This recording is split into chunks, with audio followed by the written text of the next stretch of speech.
সাধন করতে হবে আমাদের। আচ্ছা বাবা, প্রভু তো গঙ্গার তীরে ডাকছেন, কি বলে ডাকছেন? ধবলী শ্যামলী বলে। তাহলে যদি প্রশ্ন করা হয় আস্তে আস্তে, বাবা ধবলী শ্যামলী গাভীগণ কি নবদ্বীপ লীলায় ছিল?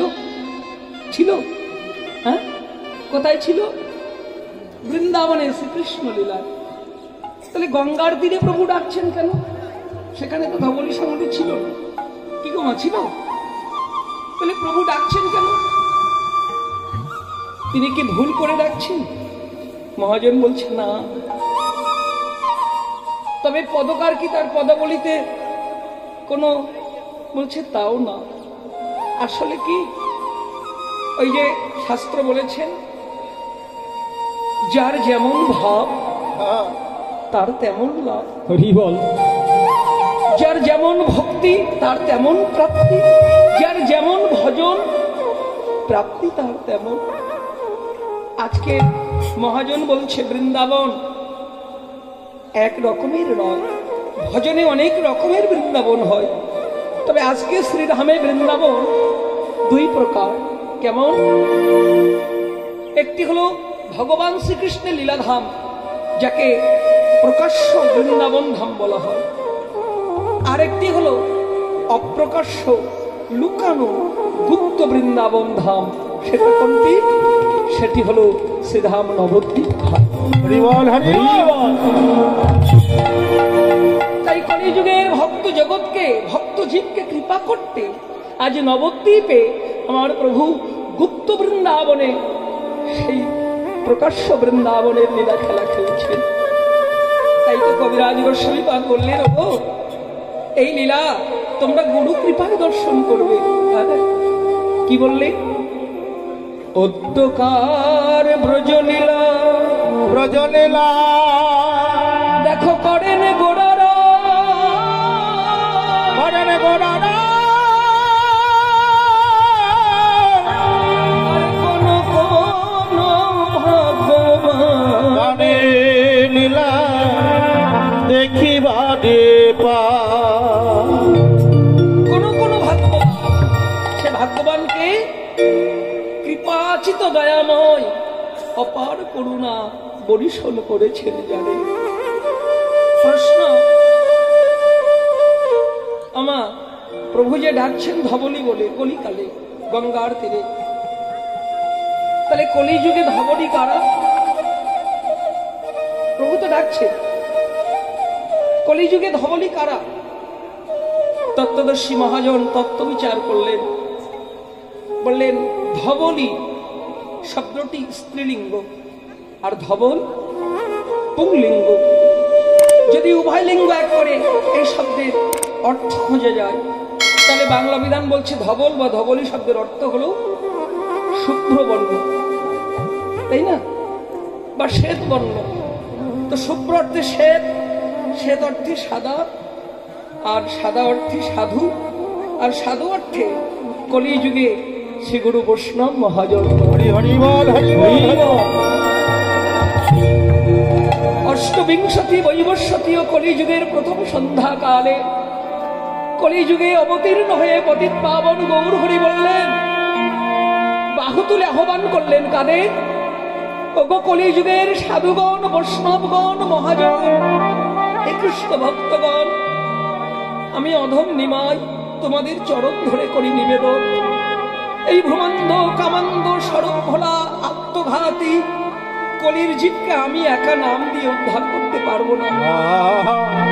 তাই সাধুগুরু বৈষ্ণবগণকে বাহু তুলে ধবলী গানে আহ্বান করছেন, সাধুগণ বৈষ্ণবগণ, তোমাদের চরণ ধরে আমি প্রার্থনা করি আমন্ত্রণ, আসুন আমরা সবাই মিলে তারক ব্রহ্ম হরিনাম দিয়ে বাহু তুলে হরিনামের সম্মিলিত প্রচেষ্টায় নাম প্রেম দিয়ে জীব উদ্ধার করবার সংকল্প করি।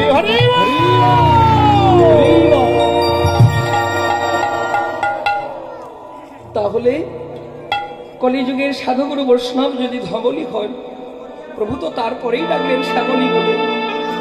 তাহলে শ্যামলী কারা? তত্ত্বদর্শী মহাজন এখানেও তত্ত্ব দিয়েছেন। শ্যামলী বা শ্যামল বর্ণের অর্থ হলো কৃষ্ণ বর্ণ। শ্যামল বর্ণ মানে কৃষ্ণ বর্ণ। কৃষ্ণ বর্ণ অর্থে কালো, কালো অর্থে ময়লা বা মলিনতা। অর্থাৎ কলিযুগে শ্যামলী কারা? যারা শ্রেষ্ঠ কলিযুগে এমন ভজনের শ্রেষ্ঠ মানব জন্ম লাভ করে যারা অহংকারে মত্ত হয়ে আমার আমার আমার করে গুরুচরণ সাধু গুরু বৈষ্ণব চরণ আশ্রয় না করে, যারা অহংকারের মত্ত হয়ে চিত্ত দর্পণ খানি অহংকারের ময়লায় পূর্ণ করে রেখেছে, যারা হরে কৃষ্ণ মহামন্ত্র নাম বদলে বলে না হরে না, যারা আমার নিঠুর হয়ে গুরুচরণ স্মরণ না করে, যারা অহংকারের মঞ্চ করে বসে আমি উঁচু জাত, আমি ব্রাহ্মণ, আমি বৈষ্ণব, এই অহংকারে বসে যারা আমার দর্প করে সাধু গুরুর চরণে আসে না, পতিত পাবন তাদের বলছে, ওগো শ্যামলী, তোমাদের চরণ ধরে মিনতি করি, একবার দেখো জ্ঞানের নয়ন মেলি, এই দেখো আমি করুণা করে গোলকের সঞ্চিত ধন হরি নাম প্রেমরত আহা এনেছি তোমাদের জন্য কলিযুগের দ্বারে। ওগো ভক্তগণ, একবারে বদন ভরে হরিবল রে হৃদয় গৌর হরিব বদন ভরে হরিবল রে আমার পতিতি পাবন বলে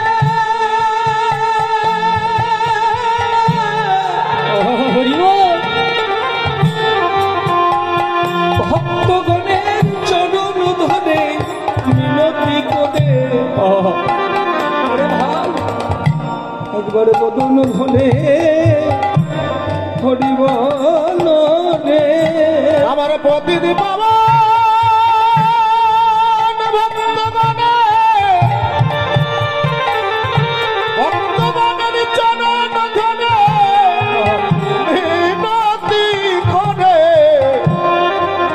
বদন ভরে হরিবল রে দিনের দয়াল করুণার কান্নারি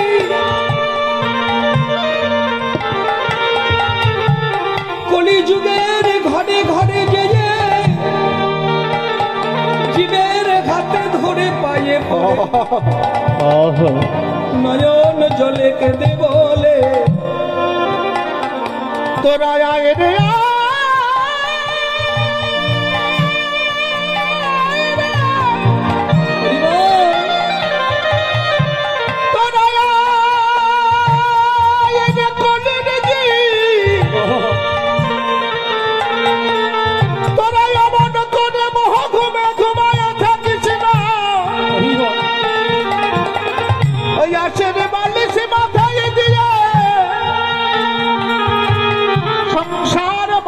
বন্ধন হয়ে তোরা অমন করে থাকিস না, তোদের রাতুল চরণ ধরে বলি, সেই গোলকের সঞ্চিত ধন এনেছি মাথায় করি, তোরা কে কে নিবি উঠে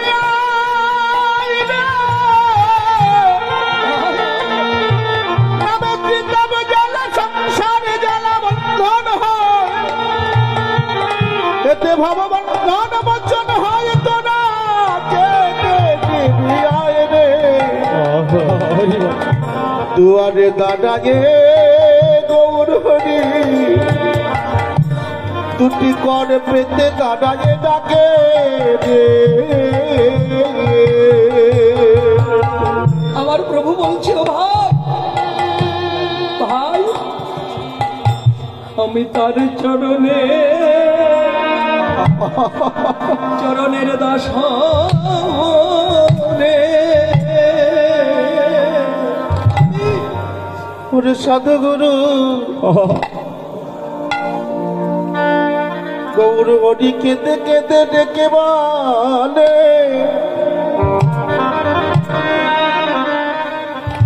আমি তার চরণে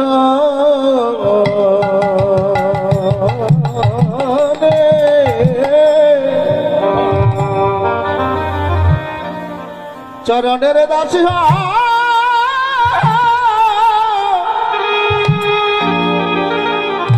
দাস হব রে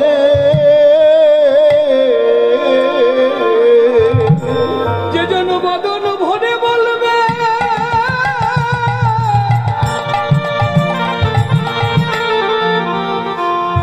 হরে কৃষ্ণ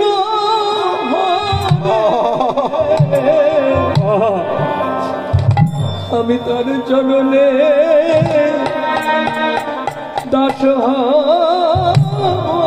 রে যে জন বদন ভরে বলবে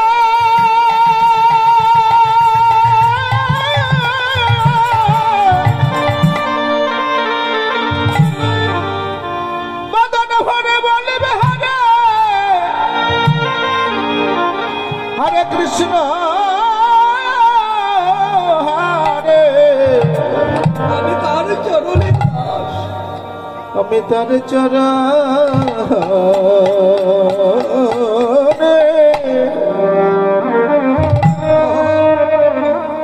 চরণের দাস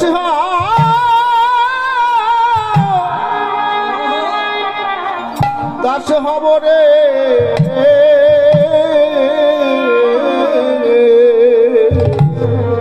একবার ভেবে দেখো অবুঝ মন পেয়েছ শ্রেষ্ঠ ভজনের মানব জন মানব জন ভজনের শ্রেষ্ঠ মানব জনম পেয়ে সংসারে রইলে অহংকারে বুঝিয়ে অসার সংসারে আমার আমার আমার করে তোমার ভজনের জীবন গেল চলে ভেবে দেখো ওরে অবুঝ মন যেদিন শান্ত হবে আমাদের ভজনের জীবন যেদিন আয়ু সূর্য অস্ত চলে ঢলে পড়বে যেদিন আমাদের দেহ খাঁচার প্রাণ পাখি যাবে উড়ে যেদিন জমির দুধ বক্ষে বসে গলা চেপে ধরবে ভালোবেসে যাদের আপন করে বুকে ধরেছিলে দেহ খাঁচার প্রাণ পাখি উড়ে গেলে আত্মীয় স্বজন সবাই দেবে ঘরের বাহির করে ভালোবাসার স্ত্রী গোবর জল ছড়া দিয়ে বিদায় দেবে ওরে মন সেদিন সঙ্গের সাথী কেউ হবে না রে। ওরে মন পাখি রে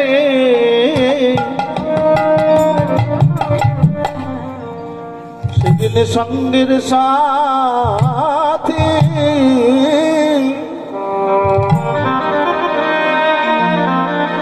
সাথী কেউ হবে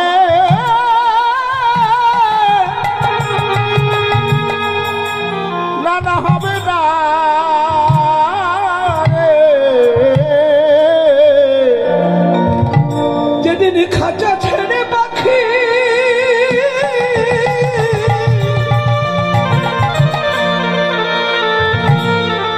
প্রাণ পাখি যাবে যাবে উড়ে ওর শেষের দিনে সঙ্গের সাথী কেহ হবে না রে। ওরে খাঁচা ছেড়ে পাখি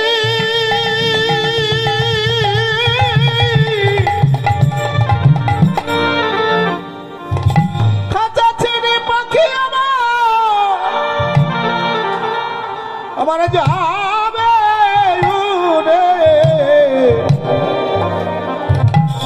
ওরে সঙ্গের সাথ